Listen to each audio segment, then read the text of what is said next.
Good morning all my dear students. तो पिछले lecture में हम लोग पढ़ रहे थे बेसिकली एटम के बारे में हम लोग डिस्कशन स्टार्ट किए थे। जैसे एलिमेंट पढ़े थे, प्योर सब्सटेंस, फिर एलिमेंट के बाद हम लोग उसका बेसिक यूनिट पढ़े थे कि एलिमेंट का बेसिक यूनिट हमारा एटम होता है, और वो भी कैसे एलिमेंट का, तो जो मोनो एटॉमिक एलिमेंट होता है उसी का हमारा बेसिक यूनिट क्या होता है, एटम।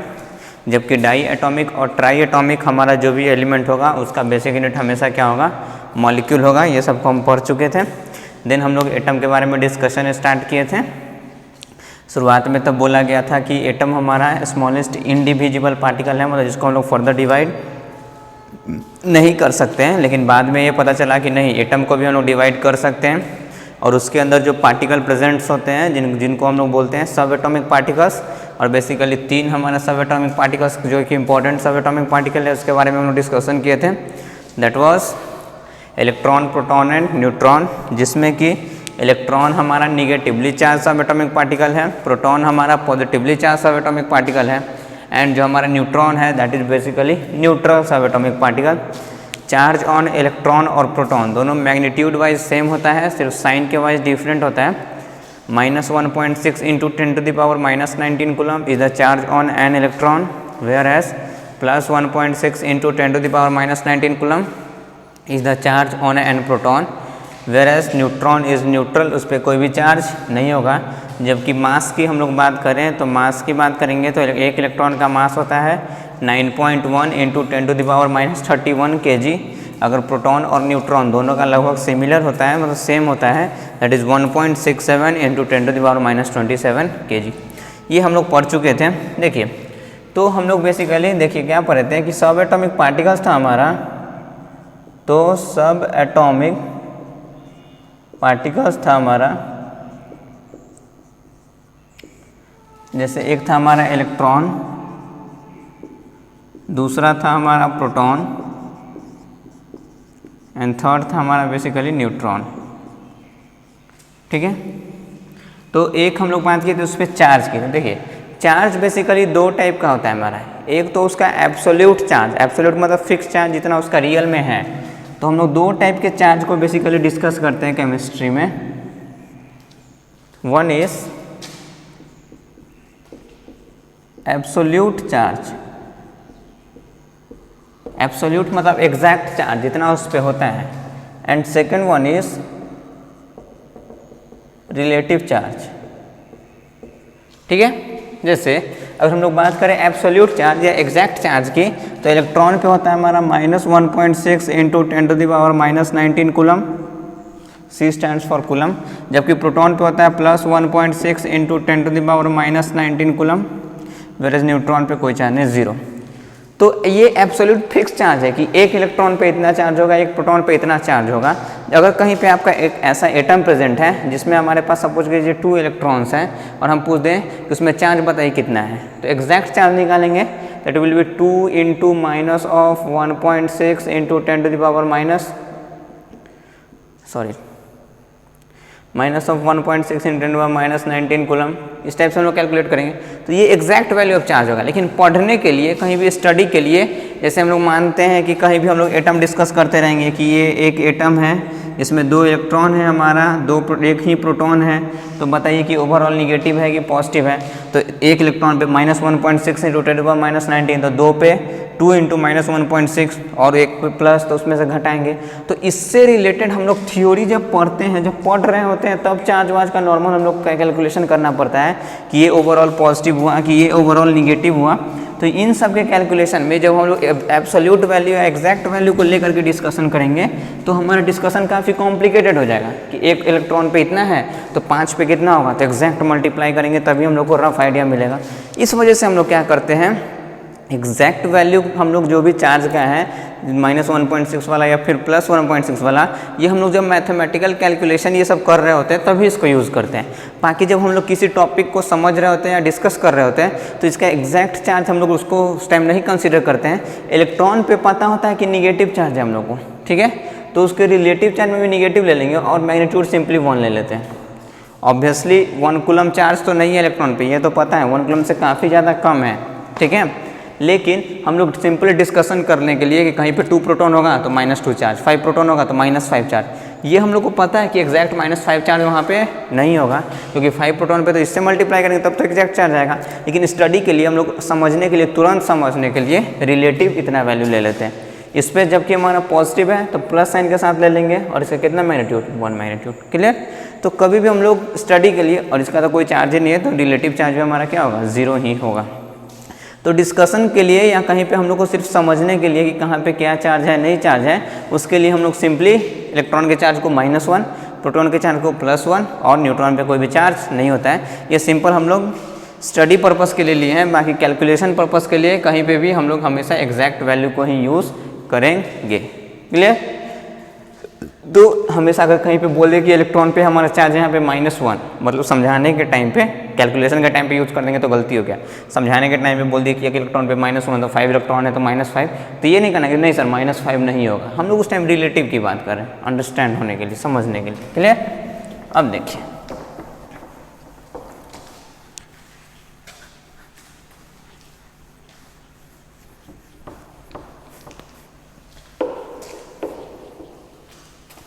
ठीक है, तो समझ में आया अब आपको? तो चार्ज हमेशा ध्यान में रहेगा। तो ये था बेसिकली एटम की, एटम के अंदर 3 सब एटॉमिक पार्टिकल्स है, इलेक्ट्रॉन, प्रोटॉन है, न्यूट्रॉन। अब देखिए एक्चुअल में एटम होता क्या चीज़ है। तो रदरफोर्ड जो साइंटिस्ट थे, जो 3rd नंबर उनका जो मॉडल आया था, पहले तो डाल्टन का था, सेकेंड हमारा थॉमसन का था, 3rd हमारा रदरफोर्ड का था। तो रदरफोर्ड हमारे पास एटम के बारे में कुछ कंक्लूजन डेराइव करते हैं, डायरेक्टली हम लोग वही एटम को पढ़ते हैं। बाकी शुरुआत से हम लोग पढ़ेंगे एटॉमिक स्ट्रक्चर चैप्टर में डिटेल में, ठीक है। अभी हम लोग को सीधा समझना है, बेसिक से पढ़ रहे हैं। तो उनके अकॉर्डिंग एटम जो होता है, that atom is basically spherical, atom is spherical, atom हमारा स्फेरिकल होगा, ठीक है। Next point is nucleus, a small hard sphere is present at the center of atom,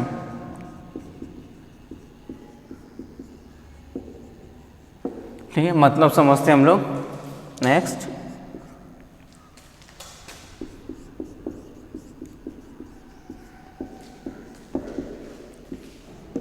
nucleus only consist of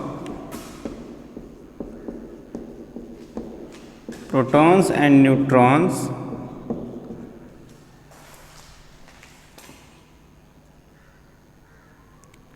and electrons keep revolving around the nucleus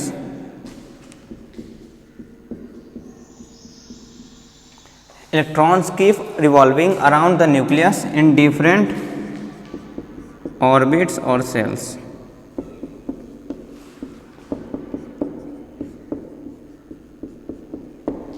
clear?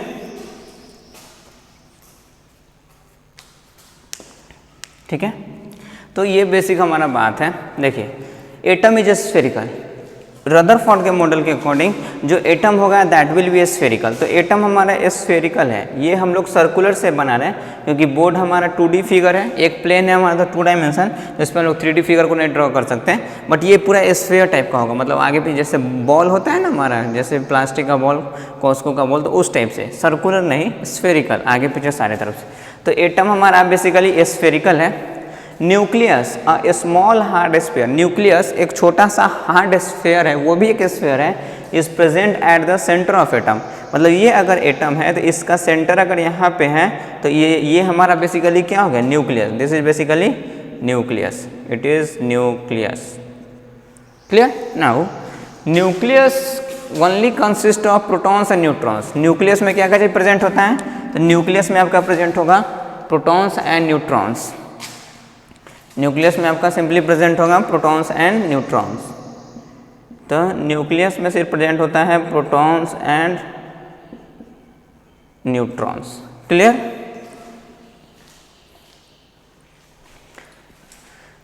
And electrons keep revolving around the nucleus. तो ये nucleus हो गया, तो इसमें protons और neutrons present है और electron इसका अराउंड घूमते रहेंगे। तो ये न्यूक्लियस है, तो इसका अराउंड कौन घूमते रहेंगे?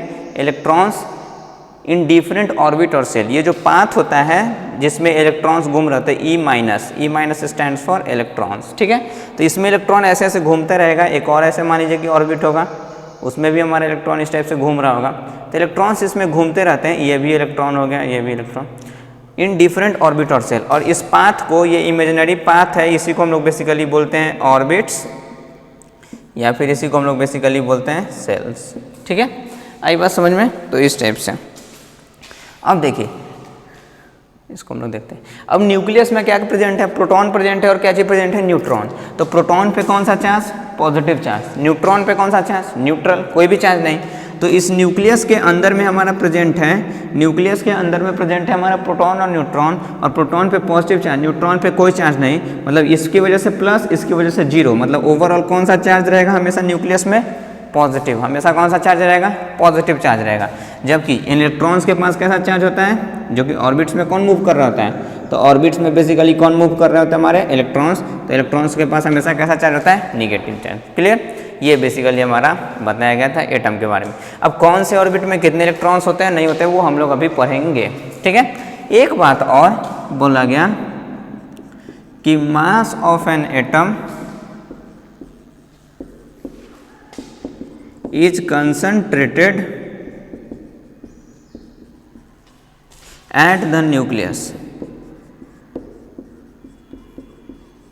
मास of an atom is concentrated at the nucleus. मतलब इस पूरे एटम का जितना मास होगा वो लगभग सारा का सारा मास एक ही जगह पे जमा होता है, जो कि क्या है? न्यूक्लियस। जैसे बहुत बड़ा एटम है, उसमें इतना छोटा सा अगर न्यूक्लियस है तो वो पूरा एटम का जो मास होगा उस न्यूक्लियस में ही होगा। मतलब बाहर जो ये सब सरफेस प्रेजेंट है जिसमें इलेक्ट्रॉन्स मूव कर रहा है, उसके पास कोई भी हमारा मास नहीं होता है। ऐसा किस वजह से? क्योंकि देखिए, क्योंकि न्यूक्लियस में हमारा प्रेजेंट है प्रोटॉन और क्या चीज़? न्यूट्रॉन।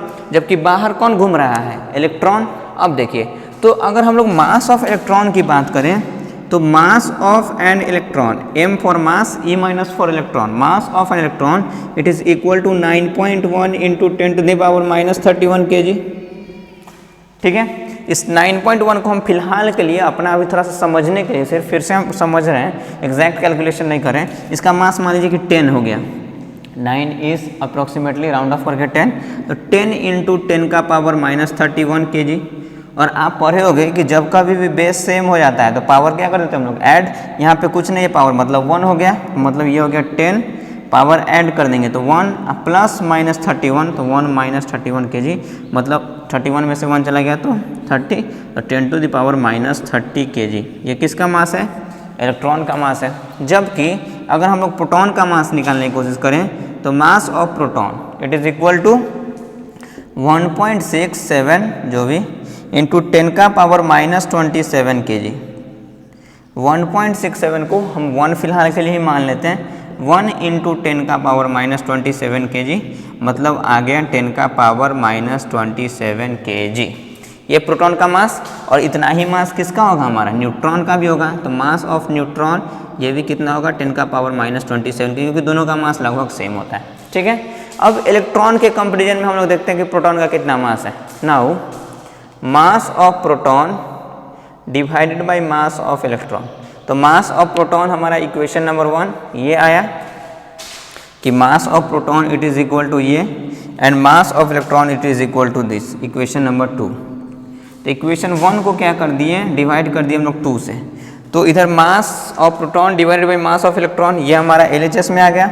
इधर में क्या चीज़ है? RHS में 10⁻⁻27, तो it will B 10⁻⁻27 kg divided by mass of electron, ये कितना होगा? 10⁻⁻30, तो 10⁻⁻30 kg। kg से kg कैंसल आउट, फिर से हमारा बेस सेम और डिवीजन में रहता है तो वो क्या हो जाता है? पावर सब्ट्रैक्ट हो जाता है।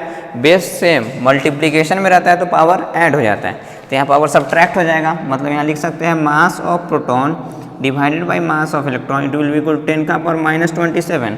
दोनों 10 का पावर डिवीजन में है, मतलब पावर सब्ट्रैक्ट हो जाएगा, तो -27 माइनस, और यहाँ पे कितना है? -30, तो माइनस और माइनस क्या हो गया? प्लस। मतलब इस केस में mass of proton divided by mass of electron it will be equal to 10 का पावर -27 माइनस माइनस प्लस 30। तो प्लस 30 माइनस 27 अब कितना हो गया हमारा +3। It will be equal to mass of proton divided by mass of electron. It will be equal to 10 का power कितना 3। Clear. तो मास ऑफ प्रोटॉन निकालेंगे तो it will be equal to 10 का power 3 into mass of electron. मतलब एक electron का जितना मास है उससे 10 का पावर 3 मतलब 1000 टाइम्स एक प्रोटॉन का मास होता है लगभग अप्रोक्सीमेटली। मतलब एक इलेक्ट्रॉन के रिस्पेक्ट में 1000 गुना ज़्यादा मास का कौन होता है हमारा प्रोटॉन होता है। तो ठीक है इसमें बेसिकली प्रोटॉन, और जब प्रोटॉन 1000 गुना ज़्यादा मास का होता है तो न्यूट्रॉन भी 1000 गुना ज़्यादा मास का होगा। क्यों? क्योंकि दोनों का मास अप्रोक्सीमेटली सेम है। मतलब मास प्रोटॉन और न्यूट्रॉन इलेक्ट्रॉन के कंपेरिजन में 1000 टाइम हमारा क्या चीज़ है हेवियर। मतलब बाहर में इलेक्ट्रॉन है उसकी वजह से जितना मास होगा उसका 1000 गुना ज़्यादा सिर्फ और सिर्फ न्यूक्लियस की वजह से मास होगा। तो बेसिकली पूरा का पूरा मास एटम का कहाँ पे चला आया न्यूक्लियस में। क्योंकि बाहर जितना भी मास है थोड़ा सा है तो उसका 1000 गुना ज़्यादा तो यहीं पे प्रेजेंट है ना। तो लगभग पूरा का पूरा मास यहीं पे हो गया। बाहर तो उससे 1000 गुना कम प्रेजेंट है मतलब बहुत छोटा हो गया। आई बात समझ में? क्लियर। कि मतलब ये हो गया कि अगर न्यूक्लियस का मास हमारा 1000 ग्राम है तो न्यूक्लियस इलेक्ट्रॉन के मास से 1000 गुना ज़्यादा होता है। मतलब पूरा इलेक्ट्रॉन मिला करके 1 ग्राम होगा। तो ओवरऑल हम लोग एटम का मास निकालेंगे तो 1000 + 1 मतलब 1001 ग्राम, सॉरी 1001 ग्राम। तो ओवरऑल जो मास आया वो 1001 आया। तो 1001 तो 1000 इसमें किसका मास है सिर्फ न्यूक्लियस का। मतलब पूरा का पूरा मास कहाँ पे हमारा रहता है कंसनट्रेटेड न्यूक्लियस में कंसनट्रेटेड रहता है। आई बात समझ में? क्लियर। तो ये बेसिकली एटम के बारे में थोड़ा सा हमारा कंक्लूजन है कि एटम स्फेरिकल होता है। उस केस में हमारा एक न्यूक्लियस होता है। न्यूक्लियस में हमारा प्रोटॉन्स और कौन रहते हैं न्यूट्रॉन्स रहते हैं। जबकि हमारा इलेक्ट्रॉन जो रहता है वो बाहर सेल और ऑर्बिट में रिवॉल्व कर रहा होता है। और हमारा जो भी पूरा एटम का मास होता है वो लगभग न्यूक्लियस का ही मास होता है। क्योंकि इलेक्ट्रॉन जो बाहर घूम रहे होते हैं वो मासलेस है, उसके पास काफ़ी कम मास है। आई बात समझ में? That means mass of an electron is negligible, बिल्कुल नहीं के बराबर में होता है। इसी वजह से उसको हम लोग नेग्लेक्ट भी कर सकते हैं। क्लियर। तो नोट करके एक पॉइंट आप लिख ही लीजिए।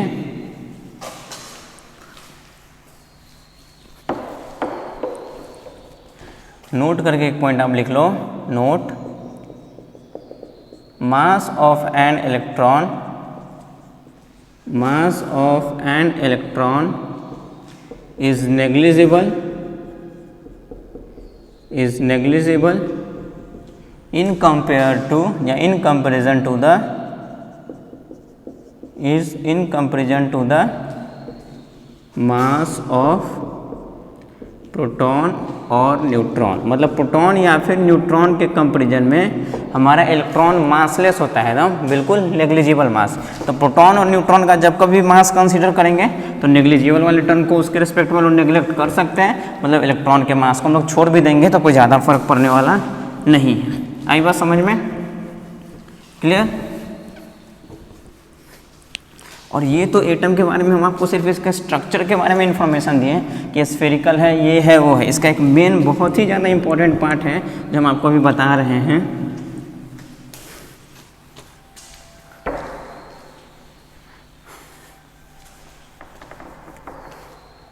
ये तो हम बताएं कि एटम आपका स्फेरिकल होगा, उसमें न्यूक्लियस होगा, उसमें प्रोटॉन न्यूट्रॉन होगा, इलेक्ट्रॉन बाहर घूम रहा होगा। लगभग पूरा एटम का मास और सिर्फ न्यूक्लियस का मास होता है। इसका मतलब इलेक्ट्रॉन का मास नेग्लिजिबल है, नहीं के बराबर में। Most important part of this atom is an atom is electrically neutral. एक एटम जो होता है वो इलेक्ट्रिकली न्यूट्रल, मतलब ओवरऑल एटम पे कोई भी चार्ज नहीं होगा। मतलब charge on an atom, neutral मतलब क्या चीज़, चार्जलेस है, उस पर कोई भी चार्ज नहीं है। अब देखिए अगर एटम हमारा इलेक्ट्रिकली न्यूट्रल है मतलब उस पर कोई भी चार्ज नहीं है तो एटम के अंदर में प्रेजेंट क्या क्या चीज़ है? एटम के अंदर में प्रेजेंट है भाई प्रोटॉन, इलेक्ट्रॉन और न्यूट्रॉन। न्यूट्रॉन तो ऐसे ही न्यूट्रल है, न्यूट्रॉन तो ऐसे ही क्या चीज़ है हमारा न्यूट्रल। तो उसकी वजह से ऐसे भी कोई भी चार्ज एटम में नहीं होगा क्योंकि बेचारा खुद न्यूट्रल है। एटम में किसकी वजह से चार्ज होगा? प्रोटॉन की वजह से चार्ज होगा क्योंकि वो पॉजिटिव वाला क्रिएट करेगा। इलेक्ट्रॉन की वजह से चार्ज होगा क्योंकि वो निगेटिव वाला क्रिएट करेगा। अब हम लोग पढ़ चुके हैं कि प्रोटॉन और इलेक्ट्रॉन पे चार्ज तो सेम होता है मैग्नीट्यूड वाइज, सिर्फ हमारा साइन डिफरेंट होता है। अब हम लोग यहाँ पे एग्जैक्ट चार्ज का के हेल्प से नहीं समझते हैं, समझना है, कंक्लूड करना है हम लोग को समझ के कि एक्चुअल में बात क्या है, तो हम लोग रिलेटिव के कंपेरिजन में करते हैं। तो एक प्रोटॉन पे हमारा किसी भी एटम में होगा चार्ज +1, एक इलेक्ट्रॉन पे उस पर चार्ज कितना होगा -1, और न्यूट्रॉन पे ऐसे भी कोई चार्ज नहीं तो जैसे में 0 होगा। तो अगर कोई एटम है उसमें एक प्रोटॉन है, एक इलेक्ट्रॉन है और 0 न्यूट्रॉन, 1 न्यूट्रॉन है या 50 न्यूट्रॉन है, उससे क्या बहस है, हमारा कोई बहस नहीं है, तो इसकी वजह से चार्ज 0 ही होगा। तो अब ओवरऑल चार्ज कितना है, एक प्रोटॉन की वजह से +1, रिलेटिव चार्ज की बात करें, एक इलेक्ट्रॉन की वजह से -1, मतलब +1 प्लस -1 अब +0, मतलब ये +1 plus minus -1 plus 0, +1 -1 cancel, overall charge 0। Overall charge 0 कब आया, जब एक प्रोटॉन था उस पर +1 चार्ज, एक इलेक्ट्रॉन था तब -1। अगर हमारा 2 प्रोटॉन हो किसी एटम में तो 2 होगा तो 2 × +1 मतलब +2, और 2 इलेक्ट्रॉन होगा तो 2 × -2 मतलब 2 × -1 इसको -2, तो +2 -2 अभी भी कितना है 0, क्योंकि इसकी वजह से तो कोई भी चार्ज नहीं है। मतलब कहीं पे भी ओवरऑल चार्ज को 0 होने के लिए, क्योंकि एटम इलेक्ट्रिकली न्यूट्रल है, न्यूट्रल उसको होने के लिए हमेशा प्रोटॉन जितना है उतना ही इलेक्ट्रॉन को होना पड़ेगा, मतलब number of proton should always be equal to number of electron. अगर थोड़ा सा भी चेंज होगा तो ओवरऑल कोई ना कोई चार्ज एटम पे आ जाएगा। क्लियर। अगर 2 प्रोटॉन था तो इस पर +2, 2 इलेक्ट्रॉन था तो -2, +2 -2 0, और इधर तो पहले से ही 0, तो ओवरऑल 0 आ गया। लेकिन सपोज कीजिए कि 2 प्रोटॉन है और एक ही इलेक्ट्रॉन है, तो एक इलेक्ट्रॉन तो कितना चार्ज -1। अब ओवरऑल चार्ज निकालेंगे तो +2 प्लस -1 मतलब -1, मतलब ओवरऑल चार्ज कितना आ गया +1। मतलब न्यूट्रल तो नहीं हुआ ना एटम, क्यों नहीं हुआ, क्योंकि प्रोटॉन हम लोग कितना कंसिडर कर लिए थे 2 प्रोटॉन्स, इलेक्ट्रॉन हम लोग कितने कंसिडर किए थे 1 इलेक्ट्रॉन, तो ओवरऑल चार्ज 0 आया क्या, नहीं। मतलब एटम इलेक्ट्रिकली न्यूट्रल तभी होगा जब नंबर ऑफ प्रोटॉन किसके बराबर में हो जाएगा, नंबर ऑफ इलेक्ट्रॉन, दोनों आपस में सेम होगा तभी कोई एटम इलेक्ट्रिकली न्यूट्रल होगा। अगर दोनों सेम नहीं है तब कभी भी एटम इलेक्ट्रिकली न्यूट्रल नहीं होगा। मतलब मोस्ट इंपॉर्टेंट पार्ट ये है कि atom is electrically neutral, that is या दैट मीन्स, दैट इज मतलब इसका मतलब ये हो गया कि number of proton it is always equal to number of electron in an atom. मतलब एक एटम में प्रोटॉन और इलेक्ट्रॉन इन दोनों का नंबर हमेशा क्या होगा, सेम होगा, तभी एटम टोटली इलेक्ट्रिकली न्यूट्रल होगा, नहीं तो कभी भी एटम इलेक्ट्रिकली न्यूट्रल नहीं हो सकता है। क्लियर, आई बात समझ में। अब किसी एटम में कितना इलेक्ट्रॉन है, कितना प्रोटॉन है, ये सब तो हम लोग पढ़ेंगे कि कैसे उसको डिटरमाइन करेंगे हम लोग। पहले ये बात समझ में, बहुत ही ज़्यादा इंपॉर्टेंट पार्ट कि कोई भी न्यूट्रल एटम में ऐसे एटम इलेक्ट्रिकली न्यूट्रल होता है तो उसमें हमेशा प्रोटॉन और इलेक्ट्रॉन का नंबर क्या होगा, सेम होगा। जैसे अगर बात करते हैं हम लोग, कोई भी क्वेश्चन दे दिया आपको, an element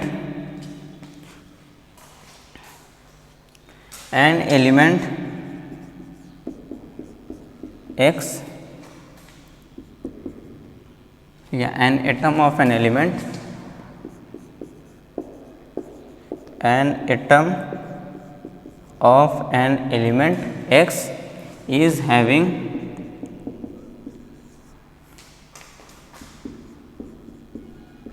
5 protons,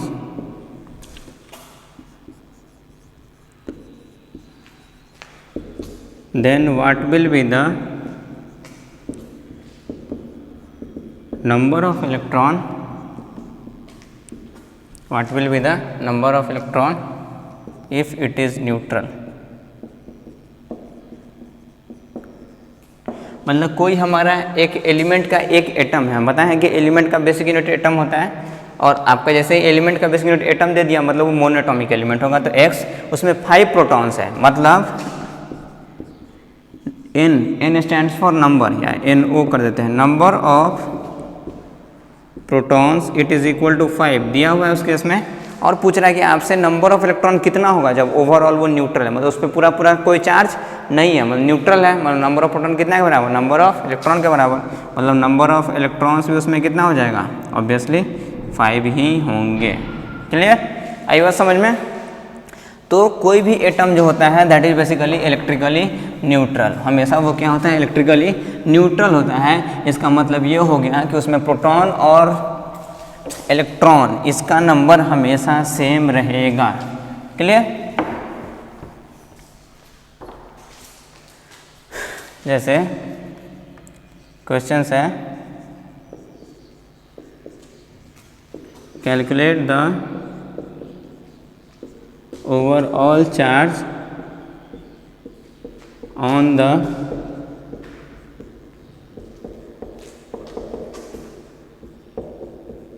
following spaces.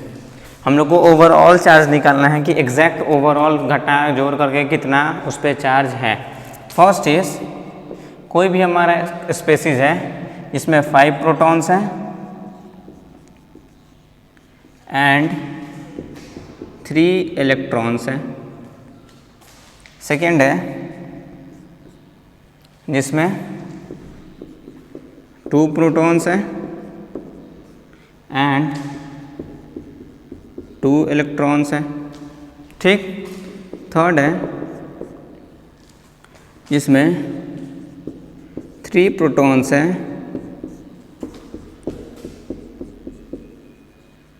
And 4 electrons हैं। ऐसे मान लीजिए कि 4 प्रोटॉन्स हैं और 3 इलेक्ट्रॉन्स हैं। ठीक है।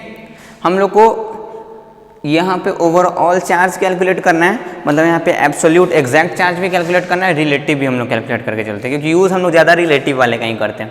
अगर कोई एटम है जिसके इसमें कोई भी हमारा स्पेसीज है जिसमें 4 प्रोटॉन्स हैं 3 इलेक्ट्रॉन्स है, तो इस पर चार्ज निकालेंगे तो कैसे निकालेंगे? 1 प्रोटॉन पे कितना चार्ज होता है? प्लस 1.6 × 10⁻⁻19। तो 1 प्रोटॉन पे हो गया प्लस 1.6, तो 4 प्रोटॉन्स पे कितना हो जाएगा? 4 × प्लस 1.6 सॉरी 4 × प्लस 1.6 × 10⁻⁻19 कूलम। ये ओवरऑल चार्ज हो गया प्रोटॉन का। और इलेक्ट्रॉन्स भी है तो मतलब जोड़ेंगे, चार्ज को जोड़ेंगे तभी तो ओवरऑल चार्ज पता चलेगा। 3 इलेक्ट्रॉन है, एक इलेक्ट्रॉन पे चार्ज कितना होता है? -1.6 × 10⁻⁻19। तो 3 पे कितना होगा? 3 × -1.6 × 10 होगा ना हमारा। तो इधर से अगर हम लोग सॉल्व करने तो यहाँ मल्टीप्लीकेशन हो गया, तो 4 सॉल्व इसको करने आता होगा आपको। इससे हम लोग सिर्फ कॉन्स्टेंट को मल्टीप्लाई करेंगे, 10 का पावर को मल्टीप्लाई नहीं करेंगे। 4 × 1.6 दैट इज 6.4। कौन से साइन के साथ? यहाँ पे प्लस है, प्लस इंटू 10⁻⁻19 कूलम। ठीक है। अब प्लस यहाँ पे एक वाला हमारा वैल्यू के साथ इसको मल्टीप्लाई करेंगे तो यहाँ पे माइनस है तो पहले ही माइनस आ जाएगा। और 1.6 × 3 दैट इज़ 4.8 × 10⁻⁻19 कूलम। इस प्लस माइनस को हम लोग न्यूट्रलाइज करने की कोशिश करें तो it is 6.4 × 10⁻⁻19 coulomb. Plus minus होता है माइनस, तो 4.8 × 10⁻⁻19 कूलम। कॉमन जो चीज़ ले सकते हैं उसको ले लीजिए आप कॉमन। क्या कर दो? 10⁻⁻19 coulomb, 10⁻⁻19 coulomb common, that will B 10⁻⁻19 coulomb common. यहाँ पे बच गया 6.4, तो 6.4 इधर में माइनस, तो माइनस यहाँ पे क्या चाहिए? 4.8, तो 4.8। इसको सॉल्व करो तो यहाँ पे आ गया 10⁻⁻19 कूलम, यहाँ पे इंटू ये सॉल्व करेंगे तो कितना आ जाएगा? 8 6 5 1। क्लियर? That is 1.6। तो सही से डायरेक्शन में लिखिए तो ये आगे चला आएगा, तो 1.6 × 10⁻⁻19 कूलम। ये ओवरऑल आंसर हो गया। तो ओवरऑल आंसर हमारा ओवरऑल उस स्पेसिस पे कैसा चार्ज आया? पॉजिटिव। कुछ नहीं है मतलब पॉजिटिव। तो 4 प्रोटॉन था, 3 इलेक्ट्रॉन था, तब हमारा ओवरऑल चार्ज कैसा आया? पॉजिटिव।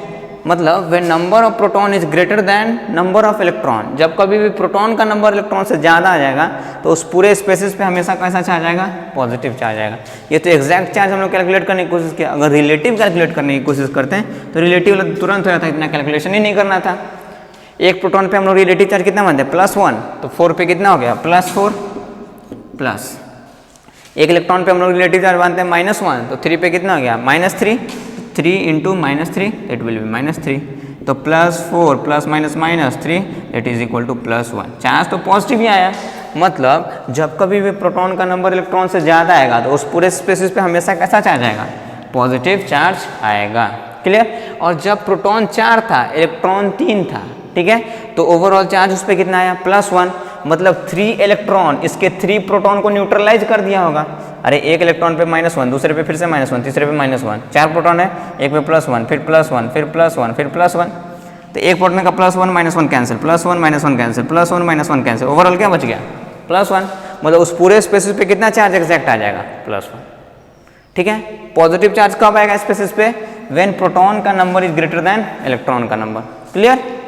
आई बात समझ में। बाकी एग्जैक्ट चार्ज भी आप ऐसे सॉल्व करके निकाल इसको सकते ही हो। हम लोग सिर्फ अभी आइडिया ले रहे हैं कि कैसे कैसे सॉल्व करेंगे, ठीक है। मतलब कैसे कितना इलेक्ट्रॉन कितना प्रोटॉन होने पे क्या हो जा रहा है ना। किसी केस में 2 प्रोटॉन्स हैं, हम लोग अब रिलेटिव की बात करते हैं, एग्जैक्ट हम लोग को कैलकुलेट नहीं करना है। 2 प्रोटॉन्स, तो एक प्रोटॉन पे रिलेटिव कितना +1, तो 2 पे कितना +2, ये प्लस 2 इलेक्ट्रॉन्स है तो एक इलेक्ट्रॉन पे कितना, एक इलेक्ट्रॉन पे हो गया -1, 2 पे कितना हो गया -2, तो प्लस ऑफ -2, तो +2 प्लस माइनस माइनस, तो -2 कितना हो गया +2 -2, मतलब ओवरऑल चार्ज कितना 0। तो 0 आना भी चाहिए था क्योंकि प्रोटॉन और इलेक्ट्रॉन दोनों का नंबर क्या है सेम। हम लोग अभी पढ़े कि न्यूट्रल हमारा कोई भी एटम होता है तो उस केस में इलेक्ट्रॉन प्रोटॉन दोनों का नंबर सेम होता है, तो न्यूट्रल आ गया ना, कोई भी चार्ज नहीं 0। इस केस में देखेंगे, इस केस में कैसा चार्ज आया था +1 ओवरऑल चार्ज आया था, हम लोग कैलकुलेट किए थे रिलेटिव। इस केस में 3 प्रोटॉन, एक प्रोटॉन पे +1 तो 3 प्रोटॉन्स पे +3, एक इलेक्ट्रॉन पे रिलेटिव चार्ज -1 तो 4 पे कितना -4, तो plus of -4 +3 plus minus is -4, मतलब यहाँ पे -1 चार्ज, मतलब इसमें ओवरऑल चार्ज कितना आया -1, इसमें ओवरऑल चार्ज आया 0 और इसमें ओवरऑल चार्ज आया +1, ठीक है।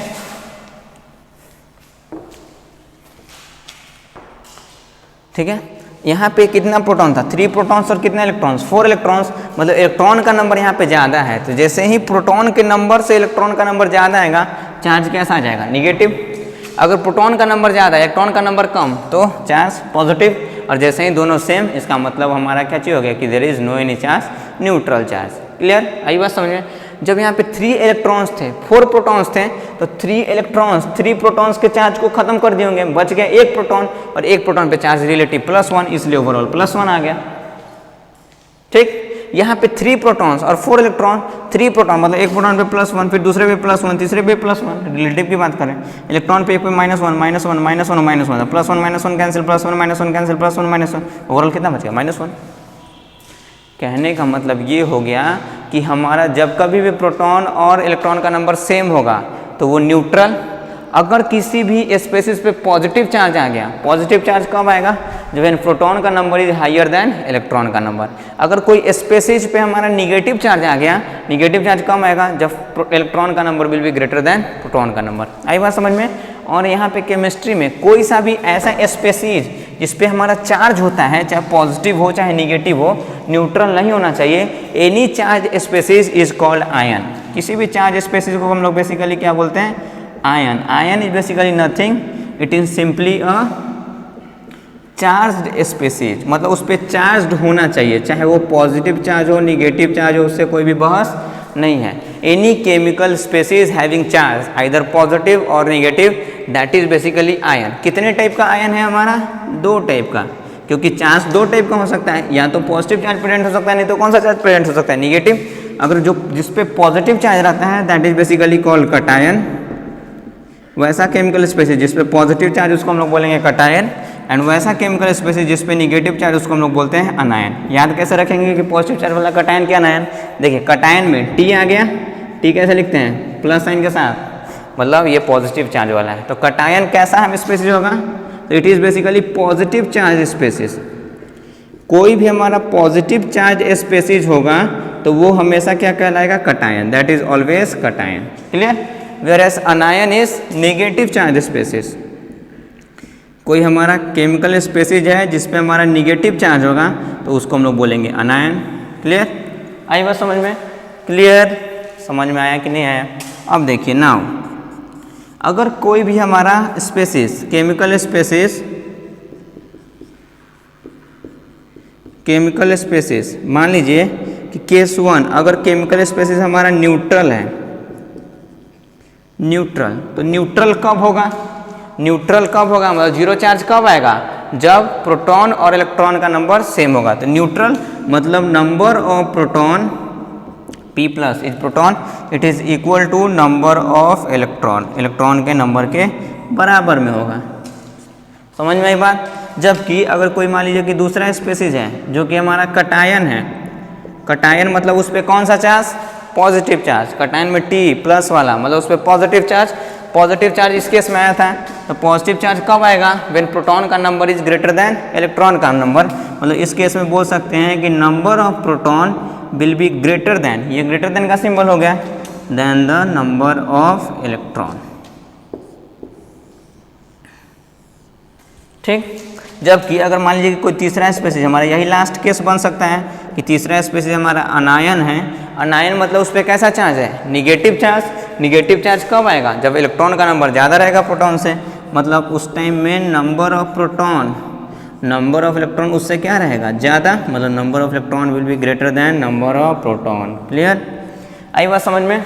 ठीक है, तो कोई भी एटम जो होता है वो बेसिकली न्यूट्रल होता है। न्यूट्रल कहने का मतलब हो गया कि नंबर ऑफ प्रोटॉन और नंबर ऑफ इलेक्ट्रॉन दोनों सेम होगा। जबकि अगर कोई हमारा ऐसा केमिकल स्पेसीज है जिस पे हमारा चार्ज है, तो उस केमिकल स्पेसीज को हम लोग आयन बोलते हैं। चार्ज सिंस दो टाइप का है, तो आयन भी दो टाइप का, कटायन और कौन सा, अनायन। कटायन मतलब जिसमें पॉजिटिव चार्ज होगा, अनायन जिसमें कैसा चार्ज होगा, निगेटिव चार्ज। पॉजिटिव चार्ज कब आएगा, when number of proton is greater than number of electron. जैसे इस केस में 3 इलेक्ट्रॉन्स थे और 4 प्रोटॉन्स, मतलब इलेक्ट्रॉन से प्रोटॉन का कितना नंबर ज़्यादा था, 1, और सिंस प्रोटॉन का नंबर ज़्यादा मतलब पॉजिटिव वाला ज़्यादा, इसलिए कितना चार्ज आया, +1। अगर यहाँ पे हम बोल देते कितना प्रोटॉन्स है इस केस में, 5 प्रोटॉन्स, तो यहाँ पे हमारा चार्ज पॉजिटिव आता कि निगेटिव, पहले देखते हैं कि कौन ज़्यादा है। यहाँ पे है 5 प्रोटॉन मतलब +5, यहाँ पे 3 इलेक्ट्रॉन्स मतलब -3, तो +5 - 3 मतलब +2, तो पॉजिटिव चार्ज आएगा। तो जितना ज़्यादा नंबर रहेगा उतना चार्ज आ जाएगा। क्लियर, आई बात समझ में ना? इधर में हमारा और कोई भी अनायन मतलब निगेटिव चार्ज कब आएगा, जब number of electron is greater than number of proton. जैसे कि में 3 प्रोटॉन्स थे 4 इलेक्ट्रॉन, तो इधर 3 प्रोटॉन्स पे +3, 4 इलेक्ट्रॉन्स पे -4, तो +3 - 4 इज -1। अगर यहीं पे हमारा 5 इलेक्ट्रॉन्स हो जाते हैं, 5 इलेक्ट्रॉन्स मतलब क्या चाहिए, -5, यहाँ पे +3, मतलब यहाँ पे निगेटिव चार्ज ही रहता है क्योंकि इसका नंबर ज़्यादा है, और -2। क्लियर, आई बात समझ में? लेकिन कोई भी नॉर्मल एटम होगा तो एटम में हमेशा हमारा क्या चीज़ होगा, इलेक्ट्रॉन का और प्रोटॉन दोनों का नंबर क्या रहेगा, हमारा सेम रहेगा। एटम में कभी भी इलेक्ट्रॉन प्रोटॉन का नंबर चेंज नहीं होता है। क्लियर, आई बात समझ में? अगर वो कटायन है इसका मतलब प्रोटॉन का नंबर ज़्यादा है, इलेक्ट्रॉन का नंबर कम है। और अगर हमारा अनायन है मतलब इसका मतलब ये हो गया कि इलेक्ट्रॉन का नंबर ज़्यादा है, प्रोटॉन का नंबर कम है। होप आपको बात समझ में आ रही होगी।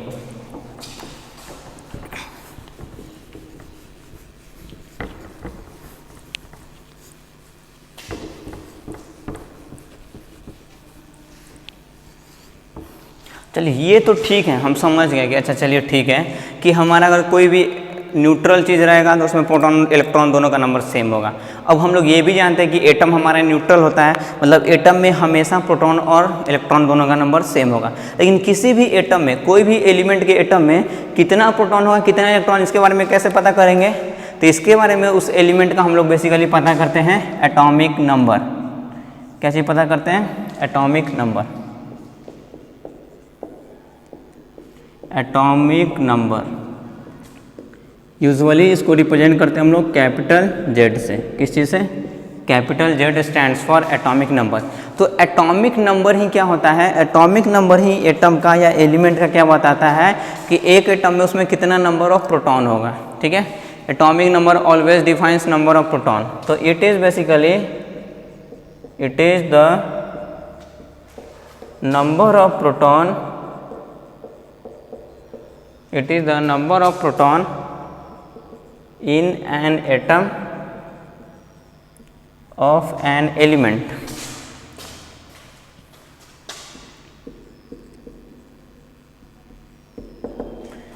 किसी एलिमेंट के एन एटम, एक एटम में जितना नंबर ऑफ प्रोटॉन होगा वही उसका क्या चीज़ होगा, एटॉमिक नंबर होगा। ठीक है, तो अगर मान लीजिए कि आप जानते होंगे जैसे हम लोग सीक्वेंस में उसने लिखे थे एलिमेंट का नाम ये सब, तो हम लोग एटॉमिक नंबर के ही बेसिस पे लिखे थे, जैसे hydrogen atomic number 1, helium 2, lithium 3, beryllium 4, इस टाइप से।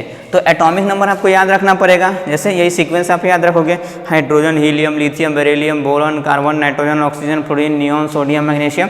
तो ये एटॉमिक नंबर के बेसिस पे आया। और एटॉमिक नंबर जिसको जेड से डिनोट करते हैं वो ऑलवेज किस चीज़ को रिप्रेजेंट करता है? It basically represent the number of proton in an atom, एक एटम में ऑफ एन एलिमेंट। किसी एलिमेंट के एक एटम में कितना नंबर ऑफ प्रोटॉन होगा वो क्या बताएगा हम लोग को? एटॉमिक नंबर बताएगा। जैसे अगर हम लोग बात करते हैं फॉर एग्जांपल हमारे पास है हाइड्रोजन। ठीक है, अब हाइड्रोजन में हम आपसे पूछ दिए what is the number of proton and what is the number of electron. Clear, तो हाइड्रोजन इस पे कोई चार्ज नहीं है, मतलब न्यूट्रल एटम हो गया, तो इसका तो पहले हम लोग एटॉमिक नंबर लिखेंगे। तो इसका एटॉमिक नंबर तो Z is equals to hydrogen का एटॉमिक नंबर कितना हो गया 1। एटॉमिक नंबर किस चीज़ को बताता है, नंबर ऑफ प्रोटॉन को। दैट मीन्स इसमें बोल सकते हैं कि number of proton P plus मतलब नंबर ऑफ प्रोटॉन कितना हो जाएगा 1, क्योंकि एटॉमिक नंबर किस चीज़ को बताता है, नंबर ऑफ प्रोटॉन को, नंबर ऑफ प्रोटॉन। अब देखिए इस पे ओवरऑल कोई चार्ज नहीं है, न्यूट्रल है। इफ़ इट इज़ न्यूट्रल, अगर ये स्पेसीज हमारा क्या चीज़ है, न्यूट्रल स्पेसीज है, तो न्यूट्रल स्पेसीज दैट मीन्स क्या चीज़ कि number of proton will be equal to number of electron. Np plus मतलब number of proton, Ne minus मतलब नंबर ऑफ इलेक्ट्रॉन। तो न्यूट्रल है तो प्रोटॉन के बराबर कितना नंबर होगा, इलेक्ट्रॉन। प्रोटॉन का नंबर कितना है 1, it is equal to number of electron. That means number of electron पे कितना आ गया 1, नंबर ऑफ प्रोटॉन पे कितना आ गया 1। तो एटॉमिक नंबर से सिंपल है डिटरमाइन करना। तो एटॉमिक नंबर से आप आसानी से बता सकते हो कि किसमें कितना प्रोटॉन है, किसमें कितना इलेक्ट्रॉन, न्यूट्रल है तब।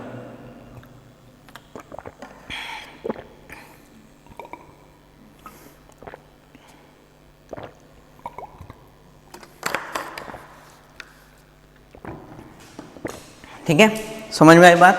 होप आपको बातें समझ में आई होगी। ये सब जानते भी होगे आप, बट फिर भी हम लोग अच्छे से इसको नहीं जानेंगे तो फिर आगे प्रॉब्लम होगा। जैसे मान लीजिए कि आपको पास दिया हुआ है बेरिलियम, सिंबल लिखेंगे उतना पूरा नाम नहीं लिखेंगे, BE स्टैंड्स फॉर बेरिलियम। अब इसमें आपसे पूछ दिया कि what is the number of proton, किसमें नंबर ऑफ प्रोटॉन कितना है एंड नंबर ऑफ इलेक्ट्रॉन कितना है, बताइए ये दोनों कितना है, आपसे पूछ दिया। फर्स्ट काम है इसका एटॉमिक नंबर लिखना। तो Z is equals to Z for beryllium, hydrogen, helium, lithium and beryllium is 4 and Z represent the number of proton. मतलब इस केस में नंबर ऑफ प्रोटॉन कितना आ गया, नंबर ऑफ प्रोटॉन इज 4, क्योंकि वो जेड डिनोट करता है। अब बेरिलियम पे कोई चार्ज नहीं, न्यूट्रल मतलब नंबर ऑफ इलेक्ट्रॉन भी कितना होगा 4। एनी कन्फ्यूज़न नहीं होना चाहिए, इसमें कन्फ्यूज़न है फिर आप केमिस्ट्री पढ़ना छोड़ दो। सपोज कीजिए कि सोडियम है Na, इसमें पूछ दिया गया कि number of electron and proton बताइए। पहले काम इसका जेड फाइंड करना है। तो सोडियम का जेड होता है एटॉमिक नंबर 11, हमेशा याद होना चाहिए element sequence wise atomic number उसका। Z is equals to 11। अब जैसे ही जेड 11 हो गया मतलब प्रोटॉन का नंबर हमारा कितना हो गया, दैट इज 11। इलेक्ट्रॉन का भी नंबर कितना हो गया 11, क्योंकि न्यूट्रल है, ओवरऑल कोई भी चार्ज नहीं है हमारा। आई बात समझ में? तो इससे हम लोग आसानी से डिटरमाइन कर सकते हैं। तो यहाँ पे हम लोग एक चीज़ को अभी इंट्रोड्यूस किए, दैट इज़ एटॉमिक नंबर। तो एटॉमिक नंबर हमेशा किस चीज़ को बताता है, तो atomic number always describes us about the number of proton in an atom. हमेशा किस चीज़ को बताएगा, नंबर ऑफ प्रोटॉन को बताएगा। अगर वो एटम न्यूट्रल है, ऑब्वियसली एटम हमेशा न्यूट्रल ही होता है, तो उस केस में एटॉमिक नंबर के बराबर ही नंबर ऑफ इलेक्ट्रॉन भी हो जाएगा। क्लियर? तो since atom is electrically neutral,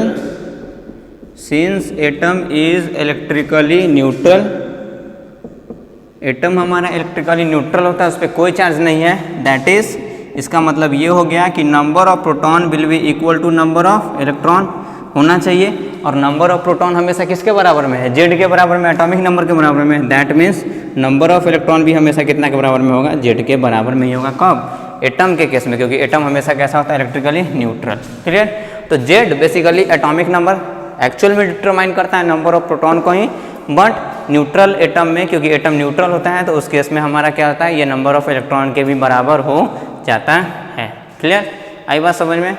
clear है? तो आप आसानी से किसी भी एटम में आप बता सकते हो कि उसमें इलेक्ट्रॉन कितना होगा, प्रोटॉन कितना होगा, आसानी से बता सकते हो ना। चलिए ठीक है।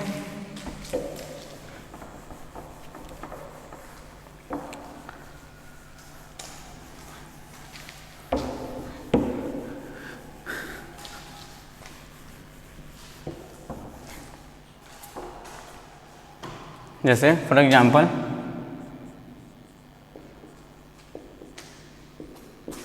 Calculate number of electrons and protons in the following.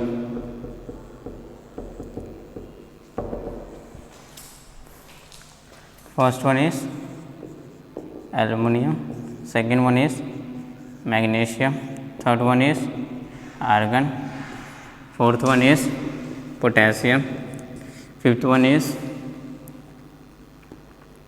nitrogen, sixth one is H plus,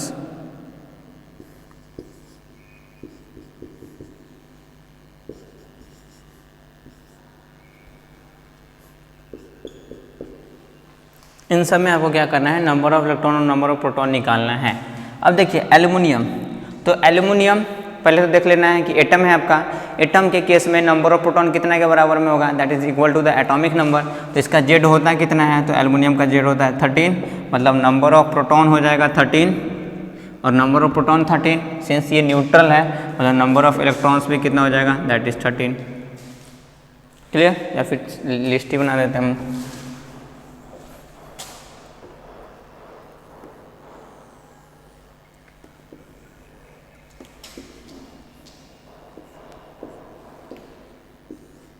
it is Z, it is number of proton and it is number of electron. ठीक है,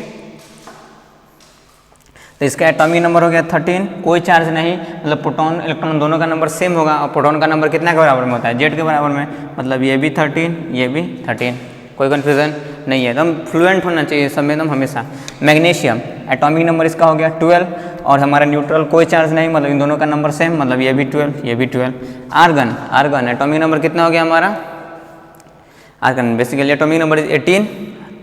ठीक है, तो आर्गन एटॉमिक नंबर 18। नाउ जितना atomic number neutral है मतलब दोनों number same, that is 18 18। Potassium atomic number is 19, तो ये भी 19 ये भी 19। Nitrogen, clear, atomic number is basically 7। ठीक है, तो एटॉमिक नंबर जैसे ही 7 आ गया, न्यूट्रल कोई चार्ज नहीं, मतलब ये भी 7 ये भी 7। ठीक है, ये आ गया H प्लस, H प्लस इसका तो पहले एटॉमिक नंबर लिखिए, तो H प्लस का एटॉमिक नंबर हाइड्रोजन का लिखेंगे क्योंकि यही एटम है हमारा, तो इसका तो एटॉमिक नंबर हो गया 1। मतलब अगर ये न्यूट्रल रहता, मतलब इस पर कोई चार्ज नहीं रहता, तब ये भी 1 हो जाता ये भी 1 हो जाता, लेकिन इस पर कैसा चार्ज है, पॉजिटिव, पॉजिटिव चार्ज, मतलब ये कटायन हो गया। और कटायन में हमेशा क्या होता है हमारा, कटायन में हमेशा क्या होता है, number of proton is greater than number of electron. अब देखिए जेड हो गया हमारा क्या चीज़, इसका 1, तो कभी भी नंबर ऑफ प्रोटॉन के बारे में सोचना ही नहीं है, चाहे वो कटायन हो अनायन हो कुछ भी हो, क्योंकि हम आपको बता चुके हैं atomic number is always the number of, मतलब क्या चाहिए हमारा, प्रोटॉन, हमेशा नंबर ऑफ प्रोटॉन है। तो ये H प्लस है चाहे H माइनस है, चाहे उससे कोई भी बहस नहीं है। जैसे ही हाइड्रोजन आ गया एटॉमिक नंबर 1, मतलब नंबर ऑफ प्रोटॉन इसमें 1 होगा, वो कभी भी चेंज नहीं होगा, इलेक्ट्रॉन का नंबर चेंज होगा। आई बात समझ में, आयनी के स्पेसिस में चाहे कटायन हो चाहे अनायन हो, उसमें इलेक्ट्रॉन का नंबर चेंज होता है, प्रोटॉन का नंबर चेंज कभी भी नहीं होता है, क्योंकि इलेक्ट्रॉन ही बाहर हमारा रिवॉल्व कराता है, प्रोटॉन तो नीचे अंदर में न्यूक्लियस में बंद है, तो वो कभी बाहर ना निकलेगा ना आएगा, वो जितना था उतना ही रहेगा। इलेक्ट्रॉन कभी जा सकता है आ सकता है, तो इलेक्ट्रॉन का नंबर चेंज होगा। ठीक है, अब देखिए इस पर ओवरऑल चार्ज कितना है, ओवरऑल चार्ज इज +1। अब ये हमारा चार्ज इलेक्ट्रॉन पे बटेगा और किस पे बटेगा, प्रोटॉन पे बटेगा, तो एक प्रोटॉन पे कितना चार्ज, +1, और एक ही प्रोटॉन है ही, तो इस पे इलेक्ट्रॉन पे कितना चार्ज होना चाहिए, 0, तभी तो +1 और 0 मिलकर के ओवरऑल कितना बनेगा, +1। अरे ये प्लस है मतलब कितना हो गया, +1 ही ना है। आई बात समझ में, इसका मतलब ये हो गया कि +1 चार्ज, मतलब यहाँ पे सॉरी हाँ, इसका एटॉमिक नंबर तो हमारा 1 ही है, एटॉमिक नंबर 1, मतलब नंबर ऑफ प्रोटॉन हमारा 1 ही आ गया, लेकिन इस केस में हमारा क्या चीज़ हो गया, इलेक्ट्रॉन का नंबर कितना हो गया, 0, इलेक्ट्रॉन का नंबर है 0। कहने का मतलब ये हो गया कि पॉजिटिव चार्ज किसकी वजह से आया है, प्रोटॉन के नंबर में कोई कुछ भी चेंज नहीं हुआ, positive charge has come due to the number of electron घट गया। अगर ये न्यूट्रल होता, 0 रहता तो ये भी 1 होता, एक पॉजिटिव चार्ज आया मतलब एक इलेक्ट्रॉन घट गया। क्लियर, आई बात समझ में, मतलब positive charge always arise, positive charge हमेशा किसकी वजह से अराइज होता है, क्यों आता है, that is due two electron के घटने की वजह से या बढ़ने की वजह से, इलेक्ट्रॉन को ऑब्वियसली घटने की वजह से, क्योंकि न्यूट्रल रहता तो ये भी 1 होता, एक घट गया इसलिए +1। ठीक है, तो इसका मतलब पॉजिटिव चार्ज, एक पॉइंट करके हम लोग लिख सकते हैं, positive charge always arise due to loss of electron. किसके लॉस की वजह से, इलेक्ट्रॉन के लॉस की वजह से। आई बात समझ में, पॉजिटिव चार्ज हमेशा किसकी वजह से आएगा, इलेक्ट्रॉन के घट जाने की वजह से। अगर न्यूट्रल है मतलब दोनों सेम है, पॉजिटिव चार्ज आ गया मतलब लॉस ऑफ इलेक्ट्रॉन हो गया। अगर एक इलेक्ट्रॉन का लॉस हुआ +1, 2 इलेक्ट्रॉन का लॉस हुआ +2, 5 इलेक्ट्रॉन का लॉस हुआ +5। ठीक है, आई बात समझ में, क्लियर। ना यहाँ पे Li+, तो पहले यहाँ तो लिथियम है, एटॉमिक नंबर इज 3, तो एटॉमिक नंबर इतना उतना ही नंबर ऑफ प्रोटॉन, मतलब नंबर ऑफ प्रोटॉन भी 3। अब फिर से एक यूनिट पॉजिटिव चार्ज आ गया। पॉजिटिव चार्ज हमेशा किसकी वजह से आता है? Due to loss of electron. एक यूनिट पॉजिटिव चार्ज मतलब एक इलेक्ट्रॉन का लॉस। तो अगर न्यूट्रल होता, अगर ये न्यूट्रल होता 3 ही इलेक्ट्रॉन्स होता, लेकिन एक इलेक्ट्रॉन का लॉस हो गया, मतलब कितने इलेक्ट्रॉन्स? 2 इलेक्ट्रॉन्स। होप आपको समझ में आ रही होगी बात। F minus. Now fluorine atomic number is basically 9, तो इस केस में नंबर ऑफ प्रोटॉन भी कितना हो जाएगा हमारा? 9। अब नाउ इस पे हमारा चार्ज है माइनस, इस पे ओवरऑल चार्ज आना चाहिए -1। ये दो वजह से होगा, एक तो प्रोटॉन की वजह से होगा और एक इलेक्ट्रॉन की वजह से। न्यूट्रॉन की वजह से भी कोई भी चार्ज नहीं होता। प्रोटॉन का तो नंबर हम लोग को पता चल गया था, जिस 9, इसका हमारा वैल्यू पता चल गया 9। तो ये 9, तो एक प्रोटॉन पे कितना चार्ज? +1, तो 9 प्रोटॉन पे कितना चार्ज? +9। ये वैल्यू कितना होना चाहिए कि ये ओवरऑल माइनस हो जाए? तो ये वैल्यू -10 होना चाहिए कि +9 - 10 इट इज इक्वल टू -1। मतलब यहाँ पे इलेक्ट्रॉन का नंबर बढ़ गया। अगर ये न्यूट्रल रहता, 0 चार्ज रहता, तो 9 प्रोटॉन 9 इलेक्ट्रॉन्स होता, लेकिन एक यूनिट माइनस चार्ज मतलब एक इलेक्ट्रॉन बढ़ गया। 9 से कितना हो गया? 10। मतलब इसमें कितना इलेक्ट्रॉन्स हो गया? 10। मतलब निगेटिव चार्ज कैसे आया? ड्यू टू एडिशन ऑफ या गेन ऑफ इलेक्ट्रॉन। इलेक्ट्रॉन अगर न्यूट्रल होता तो 9 ही रहता, लेकिन हमारा इलेक्ट्रॉन का नंबर बढ़ गया, इसकी वजह से हमारा निगेटिव चार्ज आया। मतलब सेकेंड कंक्लूजन यहाँ से ये हो गया कि निगेटिव चार्ज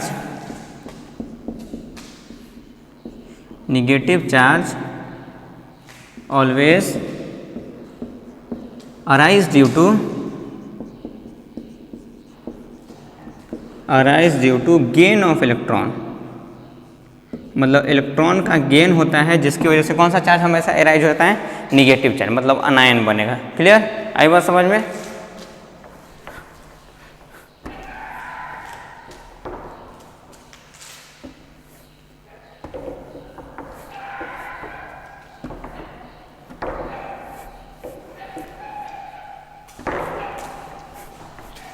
जैसे इन सब में अगर हम लोग बात करें, question number A is O2 minus B is something Na plus, C is Mg2 plus, D is B plus 3 and E is N minus 3। इसमें पूछा कि बताइए इलेक्ट्रॉन प्रोटॉन न्यूट्रॉन का नंबर। तो ऑक्सीजन है, पहले तो एटॉमिक नंबर कितना हो गया? 6। ठीक है, आई बात समझ में? 6 नहीं होगा, atomic number is 8 basically. Atomic number 6 होता है कार्बन का, चेक कर रहे थे आप लोग नहीं तो एटॉमिक नंबर हो गया 8। तो हम बताएं प्रोटॉन का नंबर तो सेम हो जाएगा, तो भाई प्रोटॉन के नंबर में कोई छेड़छाड़ नहीं। अब इस पे चार्ज कैसा आ गया? निगेटिव चार्ज, मतलब ये अनायन है। हम लोग पढ़े निगेटिव चार्ज स्पेसिस अनायन। इस पे निगेटिव चार्ज कैसे अराइज होता है? Due to gain of electron.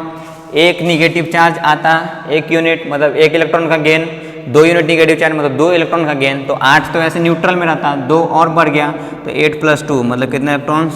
10 electrons. Clear? Sodium atomic number is 11, तो प्रोटॉन का नंबर में तो कुछ सोचना ही नहीं है। नाउ इस पे 1 यूनिट है हमारा positive charge. Clear? Positive charge arises due to loss of electron. 1 unit positive charge मतलब एक इलेक्ट्रॉन का लॉस, तो ऐसे न्यूट्रल में रहता, तो 11 - 1 that is 10। Confusion? No sir. Mg2 plus atomic number is 12, तो number of proton will be 12, कोई चेंज नहीं। और फिर से positive charge arise due to loss of electron. 1 unit positive charge will arise due to 1 loss of electron, एक electron के loss से। 2 unit positive charge मतलब 2 इलेक्ट्रॉन का loss, 12 - 2 it is equal to 10। B + 3 boron atomic number is 5, तो number of proton will be 5, that will be no any change. But यहाँ पे +3 unit हमारा positive charge, 3 unit positive charge मतलब क्या हो गया हमारा? Positive charge loss of electron, तो 1 यूनिट मतलब एक इलेक्ट्रॉन का लॉस, 3 यूनिट मतलब 3 इलेक्ट्रॉन्स का लॉस। तो ऐसे न्यूट्रन में 5 रहता है, 3 इलेक्ट्रॉन्स का लॉस मतलब 2। Clear? N - 3 nitrogen atomic number 7, number of proton will be 7। Negative charge arise due to gain of electron. 1 unit negative charge will arise due to gain of 1 electron. 3 unit negative charge will arise due to gain of 3 electrons, मतलब 7 + 3 that is equal to 10। आया बात समझ में? तो कोई भी आपका atom हो, उसमें आप आसानी से इलेक्ट्रॉन प्रोटॉन का नंबर बता सकते हो, नहीं बता सकते हो? आसानी से बता सकते हो। कोई भी आपका क्या चीज़ हो, आयन हो, चाहे कटायन हो चाहे अनायन हो, उसमें भी आप इलेक्ट्रॉन प्रोटॉन का नंबर को बता सकते हो। पॉजिटिव चार्ज मतलब कटायन, वो हमेशा आएगा लॉस ऑफ इलेक्ट्रॉन की वजह से। निगेटिव चार्ज मतलब अनायन का फॉर्मेशन, वो हमेशा किसकी वजह से होगा? गेन ऑफ इलेक्ट्रॉन की वजह से। तो आप आर्बिटरी कुछ भी अपना तरफ से मान लेना कि इसमें मान लीजिए कुछ भी कोई भी हमारा ले लिए एटम, उसमें कितना भी चार्ज अपने मन से दे दिए और उसमें कैलकुलेट करने की कोशिश करेंगे कि कितना इलेक्ट्रॉन है कितना प्रोटॉन है। ये सब बेसिक चीज़ें हमेशा आना चाहिए। ये सब चीज़ें अगर आपको नहीं आता है फिर केमिस्ट्री आप कभी नहीं सीख सकते हो, कभी आपको समझ नहीं आएगा। आता है दैट इज़ वेरी गुड, लेकिन ये सब चीज़ जानना बहुत ही ज़्यादा इंपॉर्टेंट है। बहुत छोटी छोटी बातें हैं जिसको हम लोग स्किप करके सीधा आगे बढ़ जाते हैं, जिसकी वजह से केमिस्ट्री में इंटरेस्ट घट जाता है हमारा, क्योंकि समझ ही नहीं आता है चीज़, क्योंकि बेसिक चीज़ पता ही नहीं है। कहने का मतलब वही हो गया कि चलना भी सीखे नहीं या खड़ा होना सीखे नहीं, किसी ने पकड़ के दौड़ा दिया तो ऑब्वियसली कितना देर, थोड़ा देर जाएंगे फिर गिर जाएंगे। तो वही बात आई बात समझ में।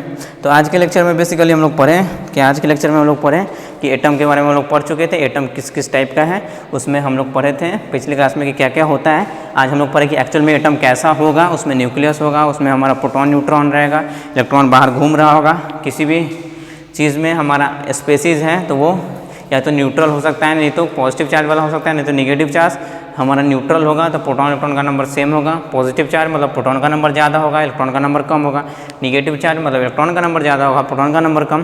पॉजिटिव चार्ज हमेशा आता है गेन ऑफ इलेक्ट्रॉन की वजह से, नहीं लॉस ऑफ इलेक्ट्रॉन की वजह से, जबकि निगेटिव चार्ज हमेशा आता है हमारा गेन ऑफ इलेक्ट्रॉन की वजह से। प्रोटॉन के नंबर में कोई छेड़छाड़ नहीं होगा और प्रोटॉन का नंबर हम लोग हमेशा उसके एटॉमिक नंबर से डिसाइड करेंगे। तो अब कोई सा भी स्पेसीज दे दें आपको, चाहे वो एटम हो न्यूट्रल, चाहे वो कटायन हो, चाहे अनायन, आप आसानी से उसके एक एटम में इलेक्ट्रॉन प्रोटॉन न्यूट्रॉन का नंबर, न्यूट्रॉन का सॉरी अभी नहीं निकाल सकते हैं, इलेक्ट्रॉन प्रोटॉन का नंबर निकालना आप सीखे होगे। आई बात समझ में। तो नेक्स्ट लेक्चर में हम लोग इसी इलेक्ट्रॉन और प्रोटॉन को, उसके प्रोटॉन को नहीं मतलब इलेक्ट्रॉन्स को डिफरेंट सेल्स में अरेंज करना सीखेंगे, तो उसका इलेक्ट्रॉनिक कन्फिगरेशन लिखना सीखेंगे। इलेक्ट्रॉनिक कन्फिगरेशन से उसके वैलेंसी को निकालना सीखेंगे और वैलेंसी को निकालने से ही हम लोग एटम के बारे में सारा कुछ कंक्लूड करके देन हम लोग एलिमेंट पढ़ के कंपाउंड के बारे में चलेंगे और कंपाउंड का वहाँ पे फॉर्मेशन सीखेंगे। आई बात समझ में। Okay, thank you.